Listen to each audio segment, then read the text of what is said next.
Hello，大家好，我係家姐啊。今日我哋一齊玩新副本啦，《狂沙鬥技場》第6層。一開始我哋睇下左手邊嘅目標先，全隊紅牌數量不超過4張，淨係可以死一次，同埋喺190秒內呢要打完佢。今次我一開始呢就放咗隻貓出嚟，然之後就係要避開彈嘅指定技能。呢啲圈圈一定要避，切忌貪刀。寧願你輸出少啲，你都唔好要佢一張紅牌。完咗嗰個技能之後呢，呢啲紅色閃電就可以執噶啦。執咗之後就有個盾，如果你唔記得執盾嘅話呢，你就自己開花落盾啦。跟住呢，就到集合攤分嘅傷害，同深九一樣，見到分攤呢兩隻字，全部人都要堆埋一齊。唔堆埋一齊嘅話呢，又有一張紅牌啦。然之後就到呢個3角形嘅技能，就係同深淵11差唔多嘅啫。你睇住佢中間個箭嘴，你就會知道由邊一度開始爆先。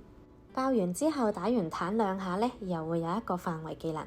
佢喺左邊爆嘅話，你就走去右邊啦。佢爆嘅技能唔算好快，所以係夠時間走位噶。跟住就到呢個紅色圈圈分散就可以啦。唔夠防禦力嘅話呢，記得就落盾開花。